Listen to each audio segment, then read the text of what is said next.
Salut, bienvenue dans le nouvel épisode de Rabia Talks. Donc aujourd'hui, on se retrouve à Espace Beauté avec Banel, actrice de dérapage, modèle, influenceuse, enfin tout quoi. Donc aujourd'hui, on est dans le deuxième épisode. Nous allons parler de beauté, de sa vie d'actrice. On va parler de tout et n'importe quoi, de ses rêves d'enfant, de sa carrière et cette nouvelle popularité qu'elle a maintenant.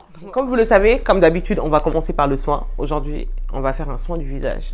Donc, si vous voulez voir comment ça se déroule, le soin du visage à Espace Beauté, comment on se maquille et après, surtout, restez connectés et à tout de suite.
Ok. Après ce soin du visage, tu te sens comment? Really? Sérieux? Moi, pareil. J'ai l'impression que là, le maquillage va vraiment... Oui, ça va tenir. Ils ont dit c'est ma grande peau à peine. Donc du coup, je surkiffe. Je sens que le make-up est bon. Ok. Du coup, toi, tu commences par quoi quand tu te maquilles? Ça dépend de un jour à pourquoi. Ok. En général, je commence avec une base matifiante pour la zone de thé. Avec, comment dire, avec hydratant comme je l'ai défini. Ouais, comme là. Ouais, définir sur le visage, avec le nom. Sinon, je vais faire mon propre soin à la maison. Oui. Non, je t'écoute. Ah, ok. Donc, on va faire mon propre soin à la maison et tout. Du coup, après, moi, je vais faire mes bases. Mais moi, je suis plutôt base, mat, pour zone de thé, simple, quoi. Mais tu sais, ce que j'ai remarqué, moi, avec ma peau, et j'ai la peau grasse, c'est qu'une base matifiante, je brille plus rapidement avec une base qui est très mate. J'ai l'impression de briller plus facilement dans la journée. Donc, mais, ce que je fais quand j'utilise ce primer-là, surtout, le Skin Editor Matte de Top Face, c'est que je mets de la poudre par-dessus et après, je suis comme ça toute la journée. C'est ce que je fais. Mais c'est vrai que hydrater sa peau, c'est très important. C'est la base. Il faut que nous ayons mes peaux grasses ou nous hydrater. Non. C'est la base. C'est la base après base. Du coup, moi, je veux savoir, en fait, par rapport à ce que tu fais en ce moment, moi, j'ai envie de savoir, comment est-ce que tu as fait pour te retrouver dans Dérapage? Comment j'ai fait? Casting comme Moi, comment tu as fait? Donc, tu sais, accidentellement, comme j'ai l'habitude de le dire, si l'émission est invitée parfois, bon, j'étais avec un ami qui s'appelle Christian. On discutait accidentellement comme ça. Il m'a dit, bon, je suis en train d'éditer le scénario, voilà, ben le rôle. Voilà, c'est d'ailleurs, merci. Je me bon rôle. Je me dérapage, voilà, etc. Expliquer mon personnage. Donc, pourquoi pas? Et puis il a contacté le réalisateur Boum. Nous n'avons même pas 2 minutes. Je me dis, sérieux? comme ça. Ok, girl. period. Dieu. Donc noonu la demee et puis voilà ñu gisee vite fait réunion 2-3 essais affaire bi marché nice comme ça. Comme ni ñuy Du coup, ça te plaît le personnage que tu as, enfin en tant que premier rôle? Tu sais quand tu travailles mu nekk sa job nga nekk professionnel nga nekk acteur là du question neex la ou pas pour man en fait tant que projet bi ça te parle. En général. En fait doo xool yow kese un peu en fait parce que acteur pour man mbubu bu nekk bu ñu la ko joxee war nga ko mën a sol. Grave. Tu vois da ngay ñëw incarner benn personnage du yow en quelque sorte sa personne. Mais tu trouves pas que Binette et Banel c'est la même personne? Un peu mais pas trop parce que par exemple Binette elle est un peu marraneuse dans les bords. Non sérieux avec transparence elle est un peu marraneuse mais Banel elle est. Pourtant on montre pas trop ce côté-là d'elle. Pourtant si. J'ai l'impression qu'elle le fait mais c'est pour aider sa copine. Non elle le fait parce qu'elle veut pas travailler.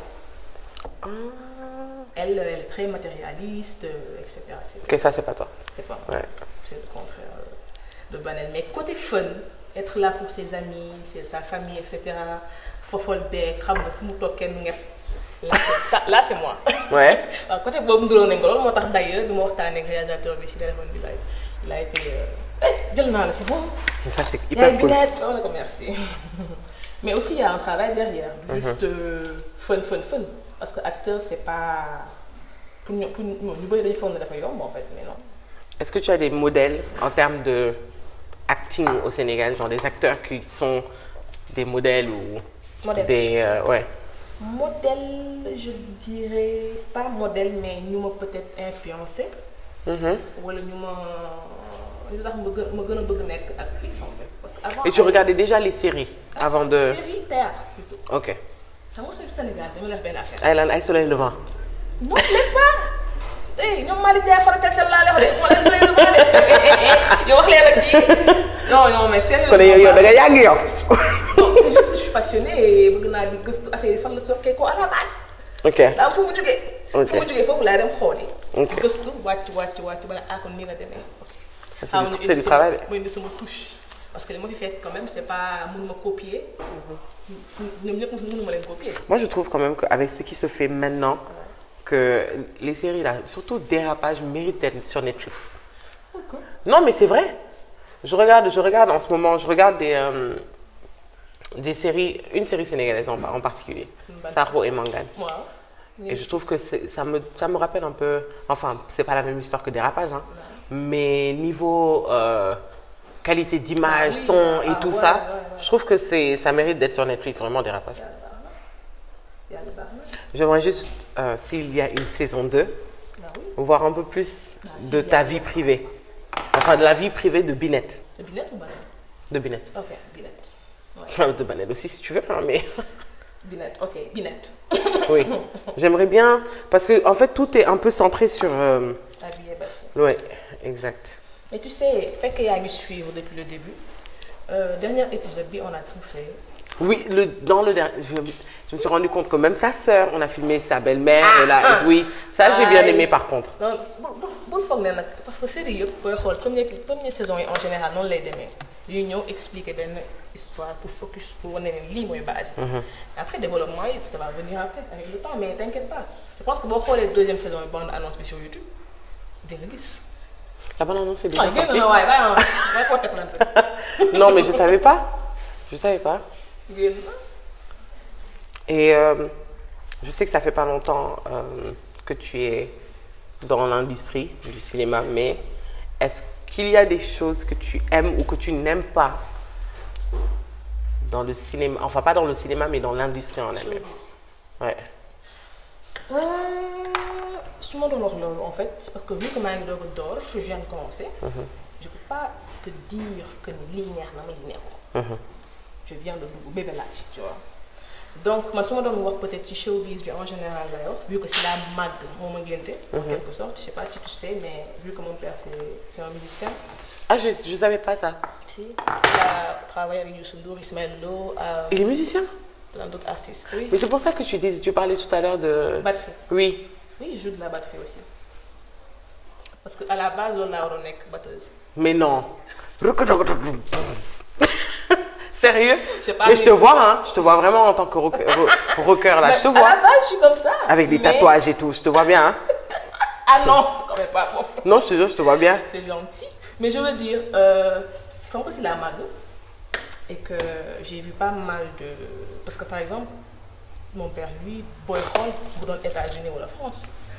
Disons que day bokk ci classe ñoom star yu mag yi quoi. Sérieux? Ah oui, bu doon dëggantaan Sénégal like showbiz bi jox nañ leen gëdd. Comme C'est vrai, oui, je vois ce que tu veux dire. Instant yi ñu ngi ci beneen level like duñu nekk fi sax di tu comprends. Mais en général, je pense que on manque beaucoup de... Je sais pas comment le dire. Tu sais, c'est quoi le problème, moi, je pense, qu'on a ici. Je vais être honnête, hein. On a une devise. Dodem de madame. C'est que tu peux... non, mais fais pas cette tête, mais c'est la vérité. C'est-à-dire que tu vas avoir quelqu'un qui va pouvoir t'aider, mais qui va pas forcément le faire parce que, ah non, si je l'aide, cette personne, elle va me dépasser. Tu vois, on a toujours ce truc-là qu'on n'a pas envie que d'autres soient plus que nous. J'ai l'impression qu'on a, on a vraiment ce dodem de madame Ken de dem. Et quand tu es comme ça, en plus, d'autres tu t'as parce que... Mais je trouve qu'avec ce qu'on fait, c'est triste. Je ne sais pas si tu as regardé le film La Pirogue sur Netflix. C'est sur les voyages clandestins. Bien sûr, mais le film est vraiment magnifique. Bah, je connais, avec Julo et tout. Oui, le film est vraiment magnifique. Et ça prouve que le cinéma sénégalais quand même, enfin... Boy, da nga ma dagg sànq lan laa doon wax fii nee naa la ñun dañu am base comédie dafa nekk fii bu ma leen doon waay dañu am base fii ay artistes rek ñoo fi nekk muy côté way di côté cinéma showbiz en général ay artistes rek ñoo fi nekk franchement ku la gën a nekk xale moo la gën a am talent parce que tout simplement dafay li ñu koy wax tey màgg ci biir milieu bi wala jël ay exemple bref ay passionnés en même temps mais moom laa lay wax on n'a pas assez de xaalis laay wala ressources wala peut-être culture je sais pas. Je sais pas. Est-ce que tu penses pas que avant, tu sais, avant que, même au niveau de la musique, tu penses pas que, avant que les Nigérians viennent avec leur style là, Afrobeat et tout, tu penses pas que la langue est un peu une barrière parce que, non. Voilà, en réalité, neexu na. Pour moi, musique wala lu mënti doon en langue bi au contraire. Il y a des chansons da ngay ñëw way yow sax déggoo langue mais tu la may ra da nga dégg langue. Mais j'ai jamais aimé ces chansons. J'ai jamais aimé ces chansons. Sérieux. J'ai jamais aimé ces chansons. Non, mais yow peut-être non, mais tey majorité nit yi ma xam bëgg nañu way boobu peut-être pourtant xamuñu ban langue la ñu bëri xamuñu ban dëkk lañ ju et pourtant ñu ngi koy fecc ci boîte fii. ba léegi kan mooy fecc. ah waay.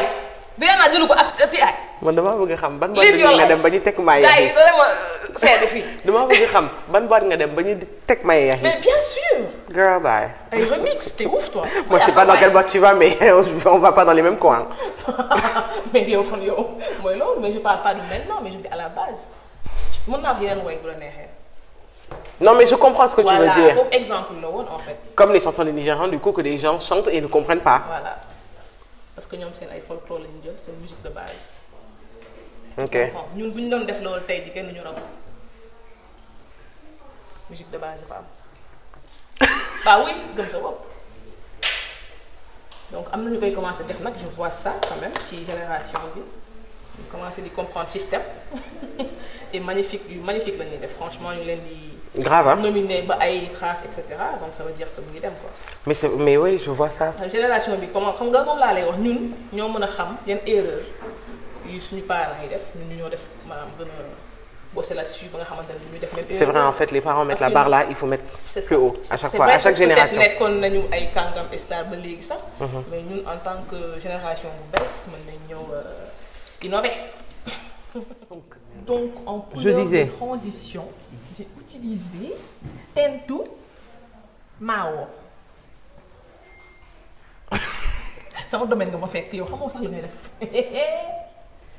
Donc tu disais madame. Si tu devais choisir une série. Sénégal ou extérieur? Les deux. En général. Boo xam ne. Tu regarderais que ça toute ta vie. Ce serait laquelle? Les Bobo Diouf. Quoi? Bah oui, les Bobo Diouf. Tu sais qu'on ressemble à Sidiki Souké là. Arrête. Man, je ressemble à Maï. Attends. Yaa mexa. Donc je disais les Bobo Diouf et bon, en général j'aime bien Lucifer. Est-ce que tu sais qu'en réalité les Bobo Diouf li ñu tourné sax dafa bëri.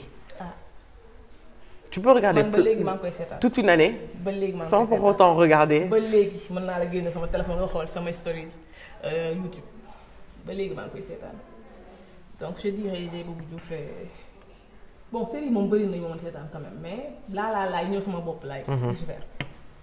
Mais j'adore. Lucifer, Morning Star.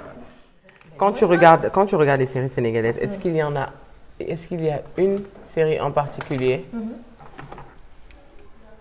ou enfin une série particulière où tu as un personnage que tu n'aimes pas du tout?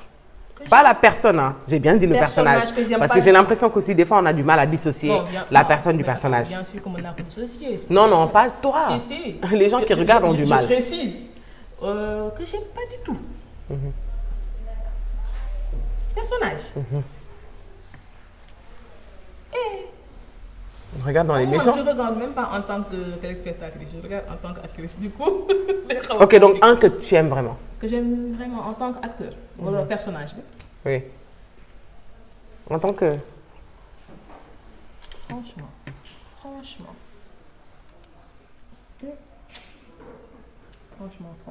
Il y a Jules.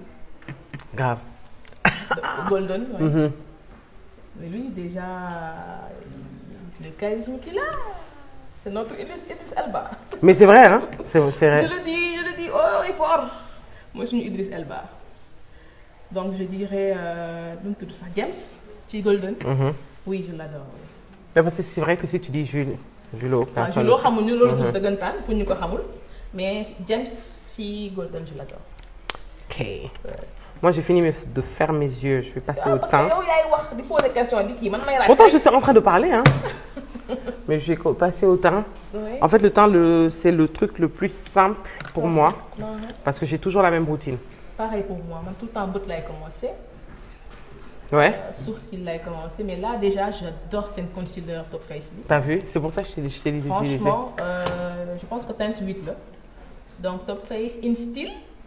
In style, girl. In style lay wax donc sénégalais la. Lasting finish concealer. Engrais gi moom ma. Yes. That's yeah. Donc voilà. J'adore concealer bi. Moi, j'ai toujours la même routine. C'est toujours le même fond de teint, c'est toujours le même concealer Top Face, c'est toujours la même poudre Top Face. Ça fait pas en général, concealer m'utiliser, je fais doucement. En fait, je pense que tu sais pourquoi ça fait pas de paquet, c'est que ça sèche vite. Peut-être c'est à cause de ça.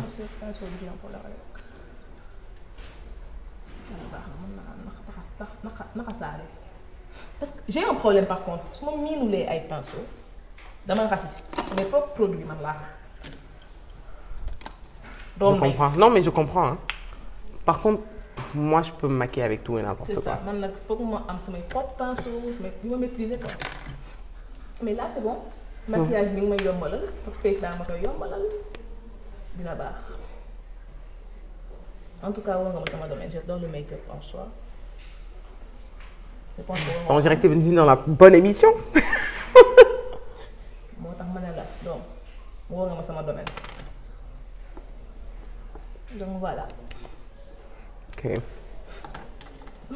Tu te vois continuer en tant qu'actrice toute ta vie? Mais c'est ma passion. Wala dégo. Dem ba màgget di jouer ay rôle mère. Gëmoo.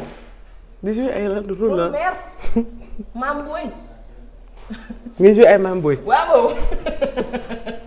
Passion la ci man naa ko depuis xale dama doon def ay théâtre. Non, mais je comprends très bien, parce que moi, je me vois travailler dans du maquillage toute ma vie. Ah, non. Non, mais je comprends. Hein. Je comprends. Donc, c'est ça. Parce que d'habitude, en fait, c'est rare de voir que...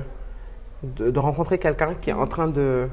Enfin, le domaine dans lequel il est, c'est ça son rêve depuis... Parce que d'habitude, c'est toujours... Chaque fois que tu demandes, non, c'est pas comme ça que j'ai commencé. Avant, quand j'étais petite, je rêvais d'autres choses. Tu vois. Alors que toi... Ouais. Alors que toi, en fait, c'est ça ton but en fait. En tout cas, moi je trouve que... J'ai commencé à faire ay théâtre pour sama école déjà mais après plan dafa ñëw à l'époque. recruter ay xale yu talentueux tout ça. di leen fay nànk-nànk ñuy def ay théâtre ci yenn disons à l'époque Saint-Louis laa nekkoon. donc dañ doon def ay théâtre école yi wala tur bi lay fàtte daal comme nga ne Sorano rek foofu tur bi lay fàtte. donc yooyu lañ doon def à la base et là je me suis dit c'est ça mon truc. Ouais. Déjà je faisais rire facilement les gens damay dugg rek ñëpp toj. Mais tu as toujours cette capacité-là. C'est ça damay dugg ñëpp toj dama sax mën wax sama texte donc loolu laa doon def et aussi je le faisais surtout pour aider ma mère à l'époque. Ok, je comprends. Donc je faisais ça à la base pour am li may fay noonu. pour mën ko si jàppale quoi mais après c'est devenu benn passion boo xam ne nii non seulement ñu ngi may jox weccit mais j'avais hâte de dem répétition de ay rôle njaago yooyu ma doon jox de ndeysaan alors. ay rôle njaago. maanaam yuy faire rire. Ok njaago mère de famille bu. Sérieux? Jalouse wala ce genre de choses ouais. Ah mais j'aimerais bien regarder. mais yow yaa gën na même ni 14 ans laa amoon de. Sérieux? 14 ans ngay joué ay mère de famille. Ah mais c'est normal à l'époque sketch yi xale yi bu ñuy joué dañuy jox kii rôle yaay kii rôle papa. Ah ok defal la ay kii la muy coton yi nii nga nekk je sais pas yaa ngi fàttali ko parce que yow am nga enfance yow dafa mel ni dundoo de. Enfance sénégalaise non. Papa yaay doom ak moustache coton avec jamono yi taalibo. Si je faisais ça mais c'était pas des plans élaborés genre comme tu me dis hein. Ah ben mais bon du woon plan élaboré fën la woon à la base. C'est toi de ce dont tu parles c'est toute une production hein. Non mais c'était non la commencé. Mais c'est cool. Et là après ma continuer papa vu que fu ma doon def ay cours de batterie tout ça. ma joué benn concert vite fait je pense que c'était que naa ci benn interview plein de choses là j'ai fait plein de choses. Voilà bu nekk tey Banel quoi et j'ai pas encore fini parce que je vais inchallah continuer d'apprendre. D'abord résidu il faut mu nekk même foofu coton s'il te plaît am na ay voilà mais booy suñu waxtaan dafa xajul fii sax. xajul ci make-up gii. Ah bon? lu leer laa lay expliquer bàyyi ma enjoy sama top face nekk sama kanam nii ma yàqal. Ok.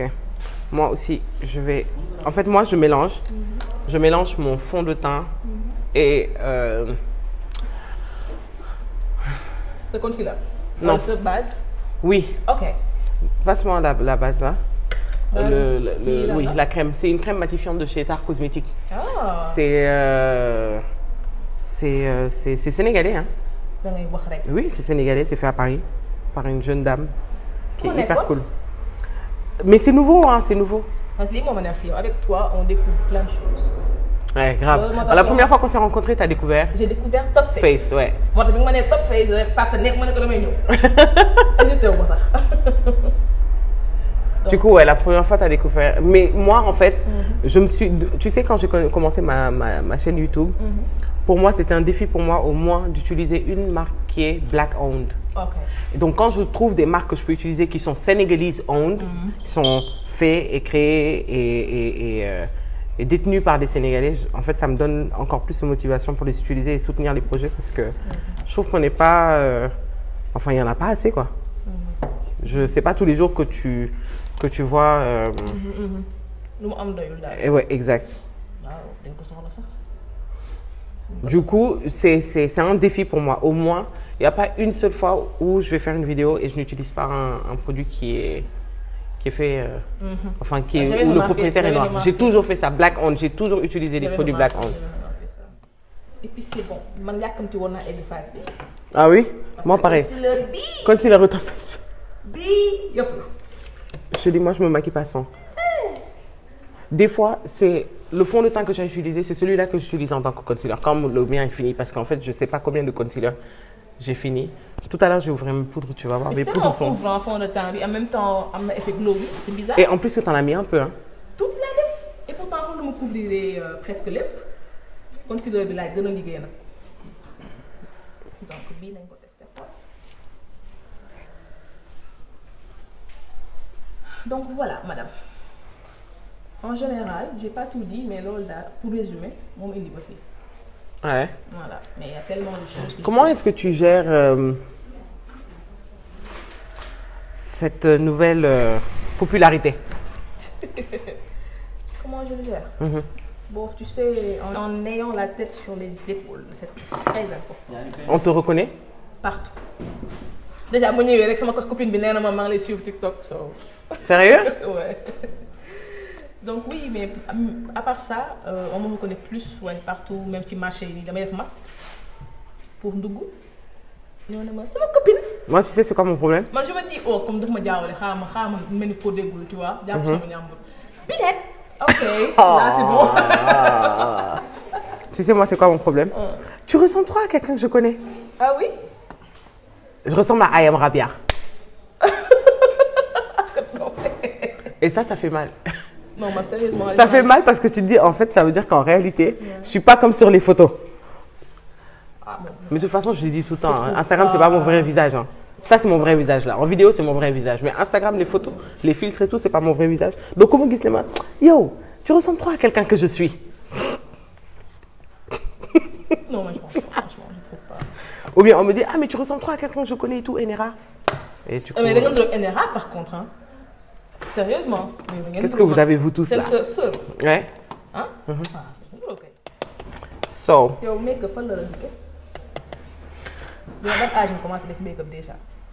Parce que yow ma gis nii naa la nga dooj. Il y a eu... c'est quand est-ce que... En fait, ça fait très longtemps que je me maquille. Comment on l'explique? Maman, papa? Oui, je pense que je regardais tout le temps ma mère. Quand j'avais genre 3-4 ans, quand ma mère rentrait à la maison, genre du travail et tout, j'ai demandé de lui faire un bisou sur la bouche parce que je voulais son rouge à lèvres. Ouais. Je voulais son rouge à lèvres. Donc, elle a mis du temps à comprendre que je voulais pas juste, c'est pas un bisou que j'essaie à chercher. Je voulais non, mais je te jure, c'est son rouge à lèvres que je cherchais. Il y a eu une fois où ma mère m'a acheté un sac. Ouais. Elle m'a acheté un sac et des chaussures. Je suis allée prendre une robe, une ndoket ou Enera. Wow. Affaire de good yow. Madame, def samay make-up yu saf. Génn ci koñ bi, j'avais quoi, 11 ans. Oh my God. Je te dis. Dem doser waa gars yi. Ak sama make-up, je te jure. Je te jure. Sérieux? Ok. Donc là, c'est le look final. Banal et moi, on a fini. On va passer à la dernière partie qui est les insolites. Tu vas devoir répondre à des questions au hasard et il va falloir y répondre. Genre, tu vas prendre des questions et il va falloir répondre à toutes. Oui. Au hasard? Oui, au hasard. Insolite? Oui. Ah! Ok, donc on se retrouve dans la dernière partie de l'émission. À tout de suite.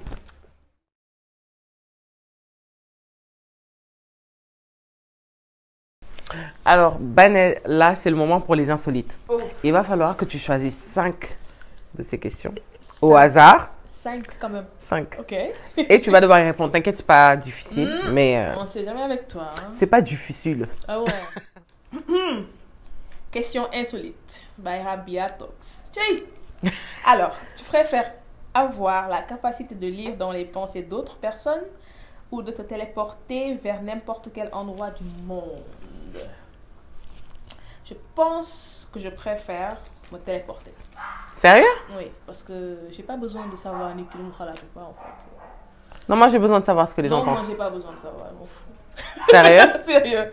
Moi je préfère me téléporter de tel endroit. Dans mon voyage, je suis très très curieuse. Et aventure, là, ça me rôle. So, je préfère me téléporter. Ok. Voilà. Pour l'instant, question B, c'est pas très. Il y en a des gens qui commencent à me Ok. Deuxième question.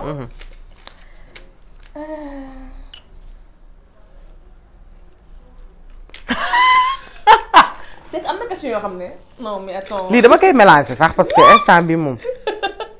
Donc, tu préfères perdre la capacité de lire ou perdre la capacité de parler? Je préfère perdre la capacité de lire. Moi, ça me bête. Non, mais capacité de lire, ça veut pas dire que tu ne vois pas. C'est que tu ne peux plus lire.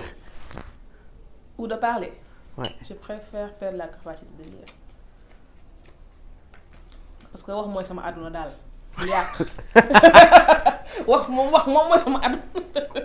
Je peux bien, voilà, utiliser son mind. Donc, troisième et dernière question. Non, il y en a 5. Aidez-moi, s'il vous plaît. Allah akbar. Billaay kii ah. bii moom doo ko fi tontu nouveau vêtement ou nouveau téléphone? oui. Je préfère instant bi en ce moment téléphone bu bees. téléphone bu bees. téléphone bu bees. fu mu nekk nii moom laa ngi lijjanti fu mu nekk nii parce que yére moom maa ngi koy jot à gogo. ah ouais. waaw. instant bii ñëpp iPhone 12 la ñuy lijjanti nii. ah bon. dafa mel ni de. t'inquiète yow xamante ne. Donc, quatrième question. Amour ou argent? Oui, argent. Argent. Argent. Argent. ok, cinquième et dernière question. damay jël bu ma njëkk gis rek j'ai pas xam naa ni fi nekk yëpp ay kaane la fu mu ne nii. Grande fête ou petit rassemblement? gouvernement baa ngi ñuy xool donc. non mais attends, sérieusement parler Banel mooy wax quand même. tu répondre à ma question. fu mu nekk nii bonne fête dafay gis ak rassemblement. wax ma rek. non mais tu préfères les grandes fêtes ou les petits rassemblements? là fekkoonte ne amuñu woon pandémie bi tout ça parce que pandémie bi moom oblige petit. Petits rassemblements. Sérieux? Je préfère les petits rassemblements? Oui, un petit truc en famille. De toute façon, on l'a, on se défend. Non, moi, il faut que je gaze. Donc, il faut qu'on ait un petit truc en famille, les amis, les proches, voilà, un truc vraiment. Voilà, non la mel man Banel. Xaw ma nag bi net moom foog mu langue gi moom baas koñ ba koñ. waaye Banel moom elle préfère voilà en famille, papa, maman et ça, voilà. Ok. Et donc voilà. Pour l'instant, ça va, hein. Oh, c'est bon, au moins tu as de la chance. Merci en tout cas d'avoir répondu à toutes mes questions. Merci d'être venu. Merci d'avoir regardé cet épisode. On se retrouve très bientôt pour le prochain. Donc c'est tous les samedis à 18h. Rabia Talks avec une invitée qu'on ne connaît pas encore. Je voudrais en profiter quand même pour remercier Espace Beauté pour nos perruques, pour l'espace, pour le cadre, pour le soin, pour visage. Tout. Et remercier Top Face qui, encore une fois, réalise mon rêve et qui a sponsorisé cette vidéo. Donc, merci Top Face, merci Espace Beauté. À bientôt. Merci.